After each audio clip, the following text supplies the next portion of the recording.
7 de la mañana con 25 minutos. Aquí estamos ya en esta mesa de los expertos en opinión pública, estos investigadores en opinión pública, porque en realidad eso es lo que son. Jorge, buen día. Paco Abundis, ¿qué tal? ¿Cómo están? ¿Cómo estás, Ray? Buen día. Rafael, ¿cómo estás? Ahora, déjenme preguntarle, estábamos nosotros al arranque de esta emisión refiriéndonos a la encuesta de Pew Center sobre los líderes y la confianza que tienen de los líderes en el mundo, en 25 países, que es la encuesta, en donde Donald Trump, ninguna sorpresa, ya se sabía, pero Donald Trump el peor evaluado. Los mexicanos somos la tercera sociedad de estos 25 países que peor calificamos a Donald Trump. Los alemanes, que le tienen un profundo desprecio, están arriba, los rusos están en el segundo lugar y luego vienen los mexicanos. Ustedes se han medido a Donald Trump en el ámbito mexicano.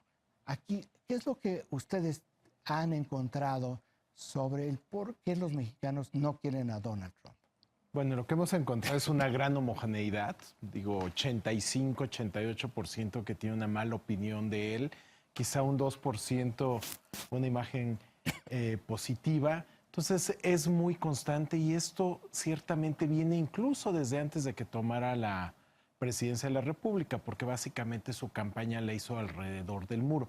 Y creo que el tema de migrantes es un tema que cuando analizas la relación con Estados Unidos o la opinión pública sobre Estados Unidos, el tema de migrantes es uno de los que más influye, porque tienes, variará de medición a medición, pero entre 30 a 40% de los mexicanos que te reporta que tiene algún familiar directo en Estados Unidos. ¿Cómo fue creciendo, Paco, esta animadversión hacia Donald Trump en México? Realmente el cambio ha sido marginal porque siempre ha sido mala.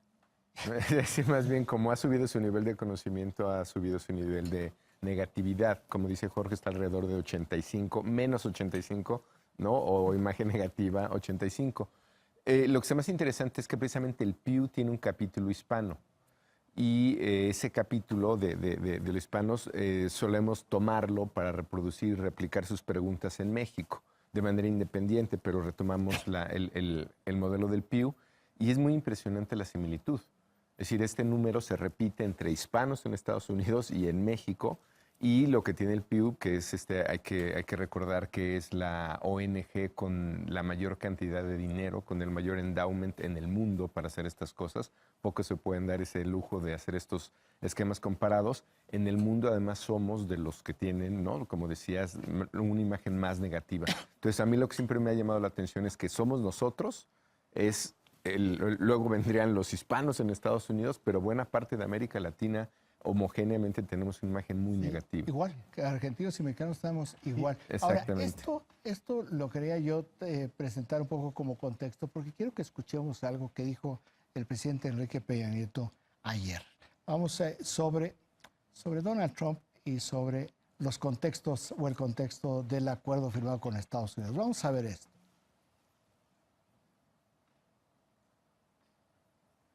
Justo en todo lo polémico que fue y que reconocido, que a lo mejor fue muy apresurado, pero yo creo que dejó algo bien positivo. Dejó abierta una puerta para que, habiendo ganado y llegando a la administración, hayamos podido tener un diálogo fluido, cercano, de entendimiento, de respeto mutuo, de diferencias que tenemos donde las hay, pero creo que en lo comercial encontramos un punto de acuerdo, de equilibrio y además celebrando que Canadá también esté. ¿A qué se refería el presidente Peña Nieto a la visita el 31 de agosto del 2016 de Donald Trump a México? Y es lo que dice, bueno, aquella visita es lo que pavimentó lo que acabamos de ver. Entonces le adjudica el presidente Peña Nieto a aquella visita polémica todo lo que sucedió después. Antes de llegar a esta parte para ver cómo, si hay manera de poder explicar esto, ¿cuánto perdió en términos de aprobación Enrique Peña Nieto ese día de la visita? ¿Ustedes tienen ese dato? Pues digamos, tenemos medición antes y después y en todo ese lapso, al menos en nuestras series, aproximadamente 7 puntos porcentuales de positivos, o sea, de aprobación, si no me equivoco, de 42 a 35, y la reprobación se incrementa. Entonces el impacto, digamos, fue inmediato, ¿no? En este sentido. ¿Cuánto te dio a ti, Paco? Fue menos, pero lo que pasa es que en ese momento, recordar agosto del 16, ya venía una tendencia, si ves el gráfico completo de tendencia, los positivos van cayendo, van subiendo los negativos. El punto extremo, que creo que eso coincide en la mayor parte de las series, es enero del 17, el gasolinazo, tipo de cambio, confianza del consumidor, el nivel de aprobación más bajo del presidente. Según Lorena Becerra en Reforma llegó a 12 puntos y nosotros llegamos a tener 15. Entonces, lo que siempre es muy especulativo digamos, de cómo asociamos eventos con tendencias, lo que es cierto es que en ese mes en particular se movió 2 o 3 puntos, pero dentro de una tendencia constante, hasta llegar a enero del 17. Ahora, hay una cosa que me llama la atención. Si los mexicanos le tenemos una animadversión al señor Trump, deberíamos también estar con esa misma actitud frente a cualquier persona que se le parezca. Uh-huh. O que diga que se le parece. O que se le asocie con. O que se le asocie con. O que nos diga que no va a luchar en contra de su argumento mayor en la desaprobación nacional. Y esto me lleva a pensar, ¿podría esta desaprobación mexicana en contra de Trump contagiar al presidente electo que ha dicho por escrito: usted y yo nos parecemos mucho, usted y yo somos iguales, cumplimos con lo que ofrecemos, yo no me voy a pelear con el señor Trump por el muro? ¿Eso podría algún día contaminar la imagen del presidente electo o ya del presidente en funciones cuando esto avance? Sin duda. Digo, cuando veamos las primeras críticas o ataques de Trump hacia la comunidad mexicana o hacia la inmigración mexicana en Estados Unidos, pues lo que vamos a estar esperando como ciudadanos, independientemente de filias y fobias políticas, pues es una defensa precisamente de los connacionales, y ese va a ser, digamos, un punto clave. A lo mejor tratan de matizarlo, pero aquí el punto es cuando tienes ataques tan directos, ahora sí que en primera persona de parte de Trump, y no puedes andarle respondiendo con el secretario de Relaciones Exteriores, o a lo mejor lo intentas, pero no tiene el mismo eco. Y yo creo que esa sería la actitud madura. Yo me voy a llevar mejor con este nuevo presidente que con el capitalista. Y recientemente, hace un par de días, dijo que era un hombre maravilloso. Ese capitalista. Es muy impresionante esa frase. Dice algo así, digamos, en conferencia de prensa, fue hace 2 días en la Rose mañana, Garden, ¿no? el jardín de las rosas. Que yo tuve que poner el rewind, o sea, de veras dijo esto, de verdad. Y dice algo así como, a mí me cae muy bien el presidente de México, Peña Nieto, es un gran hombre. No sé si yo le caigo bien, pero él me cae muy bien, ¿no? Lo enfatizó. Hablando de estos efectos de contaminación, yo creo que después de todo lo que ha pasado, en particular, no es una frase muy favorable para el presidente, a pesar de que hable bien de él. Pero es interesante lo que dices, porque yo creo que hoy todavía el presidente electo tiene este halo protector digamos, todavía venimos con estos 70 puntos de aprobación, una victoria con 53 puntos. ¿Cuánto tiempo va a tener para eso? Y hace un par de programas Jorge decía algo que medido es muy interesante. México está distinguiendo entre los estadounidenses y Trump, que es algo interesante. Es decir, sí hay un efecto sobre nuestra imagen de Estados Unidos, porque pues ¿quién votó por él, no? O sea, sí. No, o sea, ¿cómo es posible que hoy sea el líder de ese país? Y eso te salva un poco, incluso al propio Trump, de su mala imagen. Eventualmente podría tener un costo.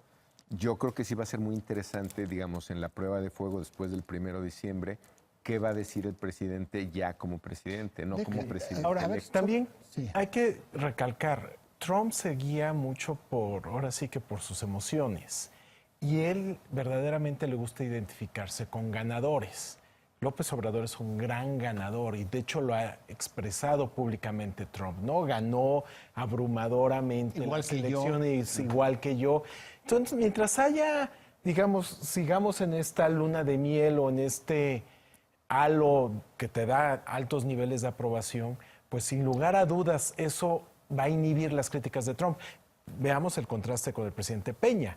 Digo, yo creo que Trump desde su barrera, pues lo que veía era un presidente con niveles de aprobación muy, muy bajos, que su partido estaba en el fondo, y bueno, después de la elección presidencial en el fondo, y yo creo que eso también tiene que ver en Era el más fácil apretar a un presidente Débil. declive que a un presidente poderoso y que llega Al cual le tiene con mucho esta respeto. Ahora mayoría déjame absoluta, ¿no? preguntarle sobre cómo este tipo de frases, cómo las pueden ir percibiendo los propios gobernantes.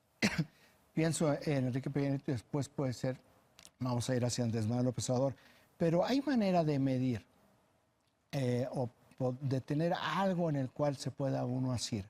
Para que esto que dijo el presidente Peña Nieto sobre aquella visita allanó el camino, o creó las condiciones para que se firmara este acuerdo.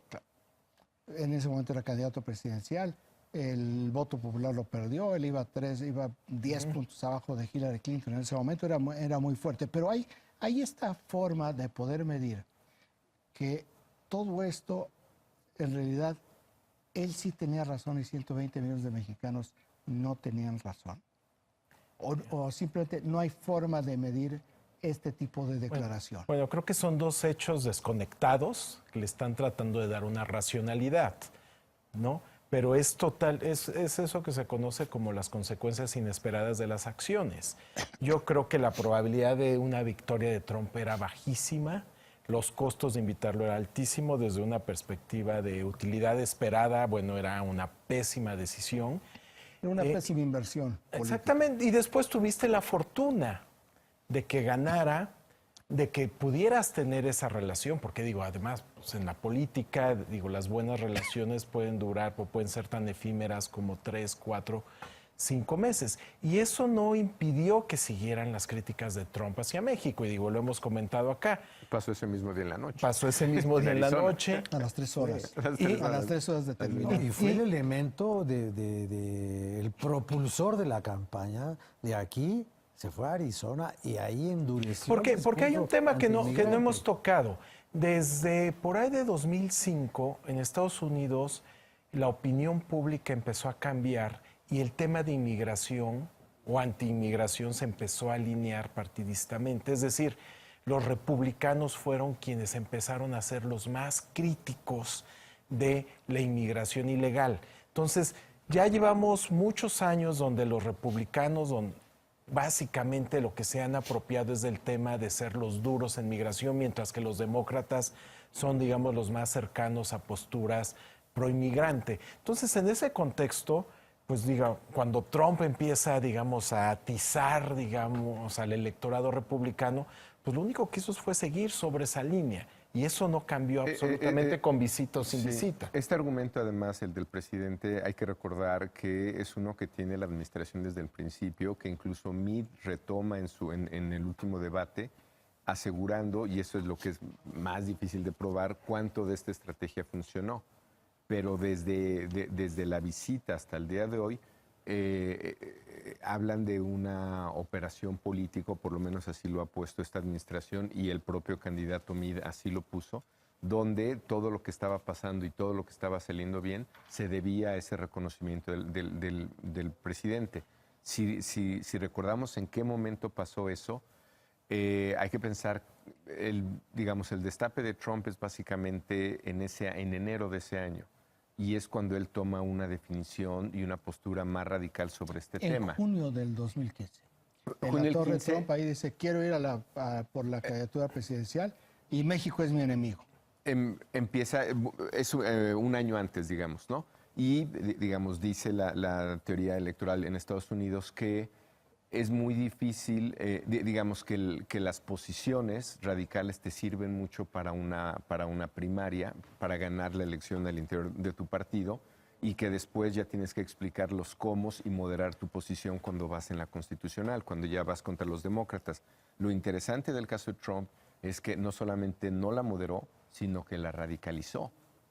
Y eso era, digamos, algo contraintuitivo en las reglas de cómo son las elecciones en Estados Unidos. Y tiene que ver con la polarización. Yo creo que ya este modelo donde se moderaban en la elección general, pues ocurría cuando los partidos no estaban tan polarizados. Ahora realmente pareciera que la estrategia es polariza todavía más para energizar a tu base. Ahora, aquí un poco lo que me queda es que este es un discurso político, como lo fue el de José Antonio Meade, como lo fue el del gobierno desde el primer momento, ¿no? Uno puede decir, bueno, si no lo hubieran invitado, no se hubiera polarizado más. Y si hubiera ganado la elección como lo hizo, pues entonces hubieran establecido una estrategia para acercamiento, pero sin el costo de aquel último día de agosto y ese choque, que ahí simplemente se rompió absolutamente todo. Pero voy ahora hacia Andrés Manuel López Obrador, porque parecería que está leyendo intuitivamente las cosas y no está viendo otra información que podría servirle. Intuitivamente, pero ni siquiera pensando en Donald Trump, cuando dice, porque lo dijo durante la campaña, yo voy a hablar con él y lo voy a persuadir de que esto no lo haga. Y lo voy a convencer sin mayor problema. Y ahora que es tan expresivo y efusivo Donald Trump sobre Andrés Manuel López Obrador, me pregunto, o más bien les quiero preguntar, ¿cuál es su percepción sobre qué tanto revisa y analiza Andrés Manuel López Obrador a la opinión pública? Bueno, históricamente lo ha hecho mucho. Digamos, cuando estaba aquí de jefe de gobierno tenía una unidad interna que hacía encuestas semanalmente, ¿no? Y es alguien que sigue muy de cerca. ¿Pero se regía por la opinión pública? No, y creo que ningún político lo hace, ¿no? Digamos, yo creo que cuando la opinión pública tiene más importancia es cuando estamos cerca de los procesos electorales, ¿no? Cuando puede tener un costo electoral. E incluso Andrés Manuel, en ese sentido, sí podríamos decir que es un político que tampoco se rige en temporada electoral por cuestiones electorales. De otra forma, la campaña de 2006, pudiéramos decir, este es un López Obrador diferente, pero al menos, como se ha comportado en otros momentos, simplemente es un hombre que se guía más por cálculos políticos o por intuición o por lo que tú quieras, aunque sí esté midiendo la opinión pública. Yo creo que tiene un grupo de enfoque permanente. Es decir, él es alguien que constantemente está hablando y está escuchando a la gente. Nosotros tenemos que medirlo. Él, creo que buena parte de sus posiciones las deriva de una intuición cotidiana. ¿Sabes cómo elabora los discursos en las plazas públicas? Él tiene una guía que es el 50% del discurso. Y él, cuando va llegando a la plaza, cuando empieza a hablar y está escuchando, ahí lo va acomodando al discurso. De gritos de la gente salió ese avión y Obama lo tiene, el frijol con gorgojo o la amnistía. Es decir, no venía preparado. O son frases clave, que también eso es una parte de su comunicación que es muy importante. Son frases clave que surgen a partir de la interpretación de peticiones. Pero es muy distinto que hagas un análisis de qué palabras utilizar, los soundbites o darle el framing, el enmarcamiento, digamos, a tu discurso, a que le hagas caso a la opinión pública en temas donde a la opinión pública no le gusta. Yo la impresión que tengo es López Obrador muchas veces lanza estos buscapiés a la opinión pública, plantea temas polémicos, como dice Francisco, hace su grupo de enfoque permanente, pero lo hace con actores políticos, con la prensa, lo está oyendo, y un poco es irle tentando el agua a los camotes de qué tan lejos puede llegar. Es un político muy sui generis que chupa todos los reflectores. Y esto se los digo porque ahorita vamos a ir a un corte, pero les vamos a mostrar cómo está el tracking de lo que es su gabinete, es lo que está hablando de su gabinete, del gabinete electo, en estos momentos en los medios de comunicación. Y quiero que lo vean para tratar de entender el fenómeno de la figura de él frente a todo su equipo. Son las 7 de la mañana con 45 minutos. No se vaya, que les vamos a mostrar qué es lo que están hablando y de quién están hablando los medios de comunicación en este momento del futuro gabinete de Andrés Manuel López Obrador.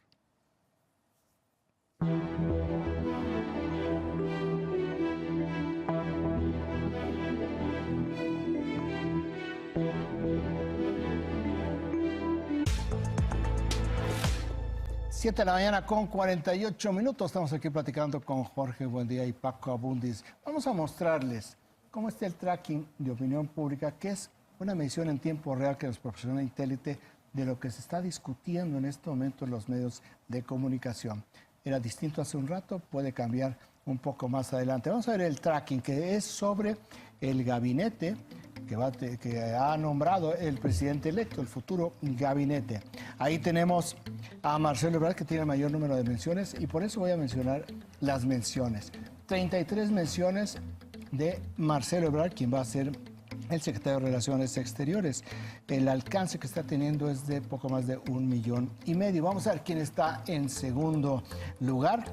Ahí en número de menciones, 20 menciones, que es Graciela Márquez, que va a ser la secretaria de Economía, con un alcance de menos de 1 millón de personas. En tercer lugar, ¿a quién tenemos? Olga Sánchez Cordero, la próxima secretaria de Gobernación, 9 menciones. Entonces ya tenemos 33, 20 y 9 menciones. Vamos a ir a la parte baja de las menciones. Vamos a ver quién está en el último lugar en términos de positivo, negativo y de menciones. Alejandra Fraustro Guerrero, la futura secretaria de Cultura. A ver, vamos a ver quién conoce a Alejandra Frausto. Pues vemos que muy poca gente. ¿Quién está antes que ella? Vamos a ver. Bueno, Alfonso Romo, el próximo jefe de gabinete. ¿Cuántas menciones tiene? Una sola mención. ¿A dónde voy con esto? Por eso es interesante. Marcelo Ebrard, muy conocido. Alfonso Romo, muy conocido. 33 menciones, una mención. Frente a lo que vemos de Andrés Manuel López Obrador, este equipo pues realmente no está chupando nada de lo que tiene Andrés Manuel López Obrador. Por lo tanto, si no tiene él amortiguadores, si no tiene colchones, todos los positivos y los negativos suelen irse a la persona que tiene todos los reflectores. Pero en términos de lo que tiene que ver con la imagen y todo este composición de nuevo grupo en el poder a partir del 1 de diciembre, ¿qué es lo que les deja lo que estamos viendo en esta gráfica con respecto a la opinión pública y a este equipo? Bueno, primero hay un elemento de coyuntura, ¿no? Los que mencionaste, o sea, los dos primeros, Graciela Márquez y Marcelo Ebrard, aquí se ve la influencia, digamos, de la renovación del tema, ¿no? Del Tratado de Libre Comercio. Si estuviéramos en un contexto diferente, a lo mejor aparecen otros actores, ¿no?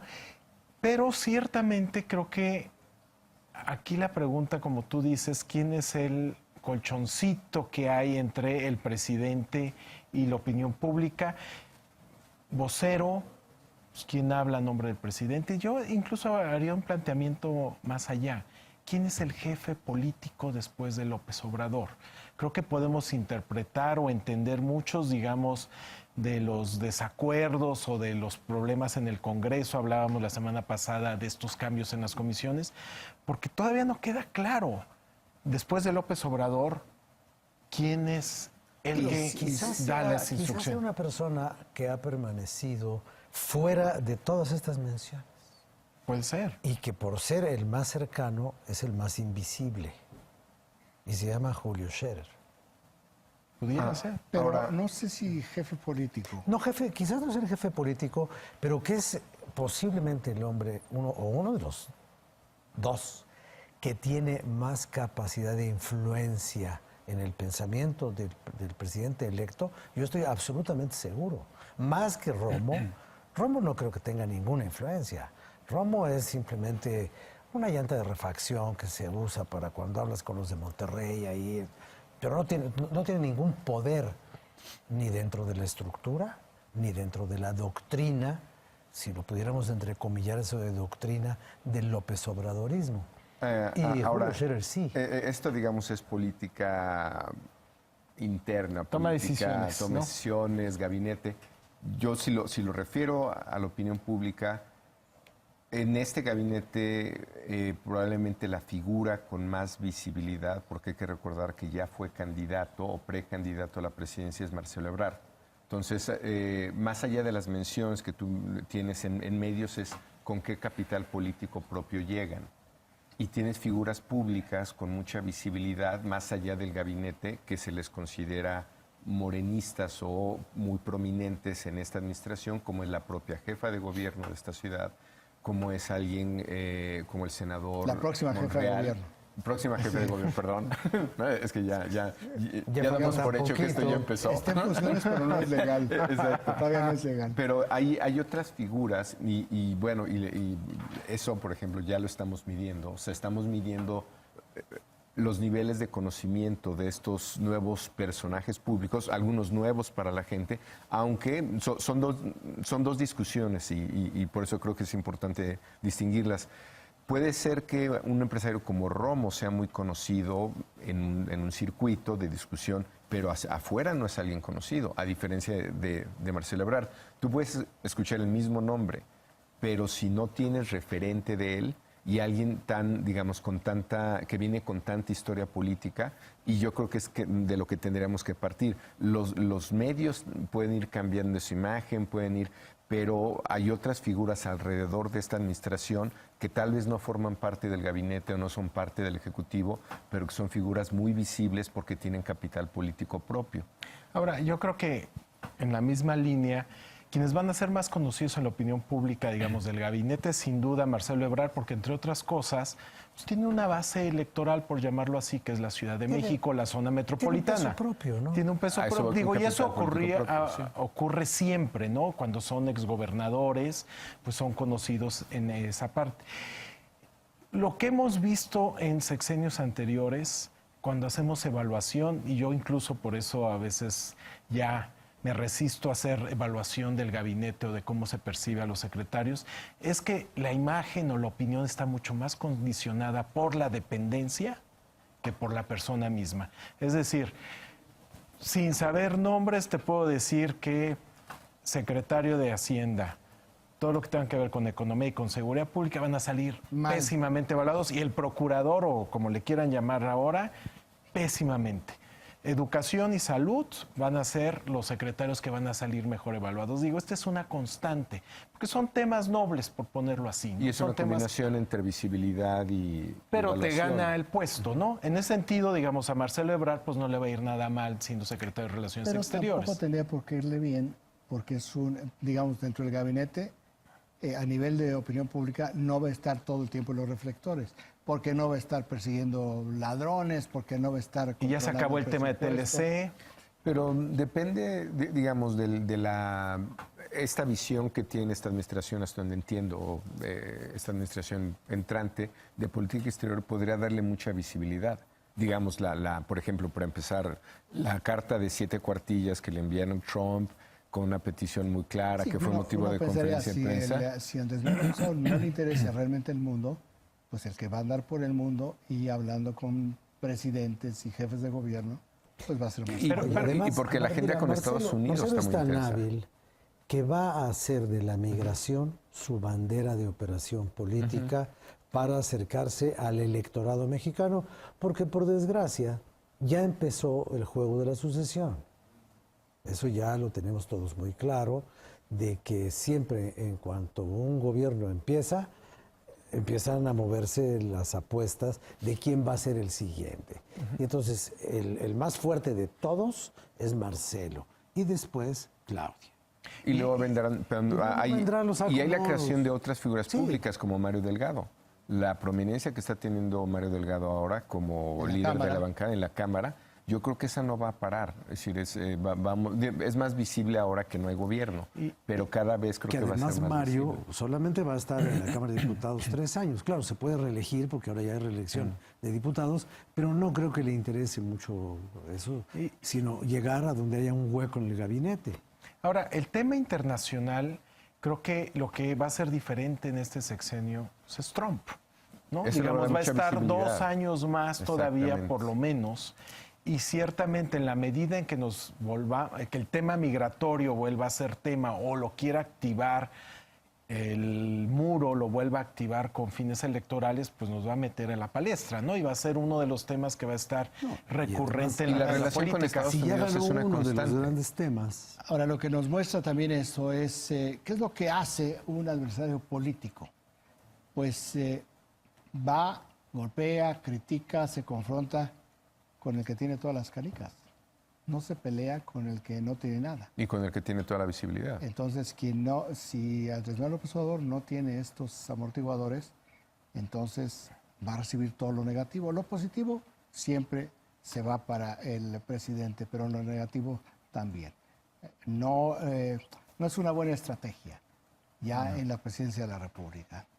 Sin lugar a dudas. Pues Paco Abundis, Jorge, buen día. Gracias. Encantado de que hubieran estado aquí Gracias, con Mario. nosotros esta mañana. Sobre el tema de las percepciones y las mediciones, todavía tenemos que ver qué es lo que está sucediendo con este país. Vamos a ver.